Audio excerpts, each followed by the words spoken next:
Monsieur Akoni, je crois que les thèmes ont leur importance, mais également chaque mot a son importance. On a tendance à utiliser les termes de renaissance, et une renaissance suppose qu'on ait déjà évoqué la question de la naissance, la première naissance.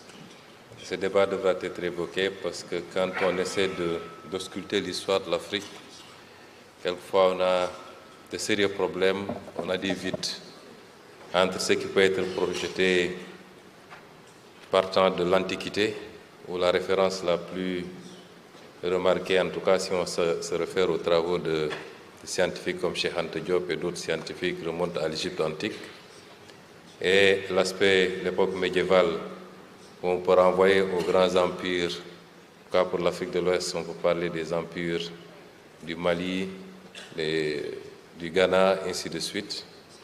Il y a des trous sur lesquels nous devons poser des questions. Et l'aspect culturel est extrêmement important quand on parle de développement. Si je dois prendre un exemple, je pose toujours la question de l'écriture, qui est une question très simple. Ici, nous nous exprimons en français, en anglais. On aurait tenu cet atelier ailleurs, partout dans le monde. Ça serait tenu peut-être en langue arabe, en langue chinoise, en langue coréenne, pour ceux qui sont là-bas, parce que ça se lit et ça s'écrit. Et nous avons ces vides qu'il faut questionner et qui, même dans la répercussion culturelle, sont devenus aujourd'hui, vont au-delà des emprunts, mais sont devenus des éléments de rivalité entre Afrique anglophone, Afrique francophone, Afrique arabophone, et ainsi de suite. Mais la vérité, elle est unique, comme aime dire un de mes ministres. L'Afrique doit faire ce que tout le monde a fait. Il n'y a pas à inventer la roue ou à la réinventer. Et sous cet aspect, je poserai le débat sous l'angle d'abord des pratiques. Sur le plan économique, stricto sensu, nous devons d'abord faire le travail qu'il faut pour un assainissement macroéconomique. L'un des intervenants l'a dit tantôt, compter sur nous-mêmes, et ça suppose que nous arrêtions de brader nos ressources. Ça a été toujours le cas sur le continent. Pourquoi dans tous les autres continents profitent beaucoup plus et beaucoup mieux de leurs ressources naturelles, par exemple, que l'Afrique, qui en a autant que ces continents?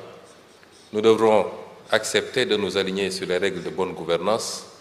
L'exemple du Sénégal est atypique d'une très mauvaise gouvernance qui, malheureusement, aujourd'hui, constitue un héritage extrêmement difficile à relever. Nous devons faire les réformes qu'il faut. Dans son discours, le président a cité un certain nombre de réformes qui ont été faites et d'autres qui sont en cours pour aller dans le sens de la réduction des trains de vie de l'État, un bon ciblage de la dépense publique pour impacter la productivité. Et un des exposés l'a prouvé ici.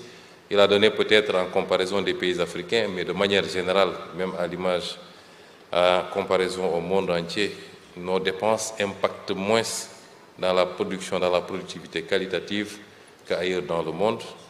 C'est autant d'éléments qui doivent guider la gouvernance, la nouvelle gouvernance de l'Afrique.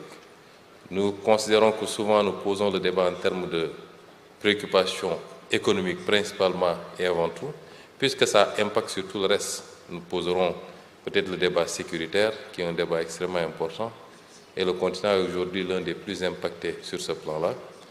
Et si on doit parler de renaissance, c'est l'ensemble de ces facteurs que nous devons impliquer, indexer en termes de réflexion stratégique, et se dire que les mêmes méthodes qui ont marché ailleurs, basées sur la rigueur dans la gestion des affaires publiques, sur le recours ou le retour à l'identité culturelle qui est la nôtre fondamentalement et qui se traduit sur beaucoup de choses. Tout à l'heure, le président a parlé de connectivité. Nous sommes un continent très connecté. Mais est-ce que nous sommes qualitativement connectés? L'usage que nous faisons aujourd'hui, notre jeunesse, nos médias, de cette connectivité-là, est-ce que c'est le même usage pour orienter vers les préoccupations essentielles que sont le développement, la cohésion sociale et la sécurité, ou alors c'est un usage qui est orienté beaucoup plus à des discours de haine, de division ou de radicalisation? C'est autant de choses qu'il nous faut indexer également, et c'est les défis qui nous interpellent aujourd'hui. Merci. Merci beaucoup, Excellence Premier ministre du Sénégal. Monsieur le Premier ministre du Burkina Faso, dans un contexte de transition et de recomposition géopolitique, comment le Burkina Faso illustre-t-il une gouvernance africaine renouvelée, alliant résilience sociale et coopération sud-sud ?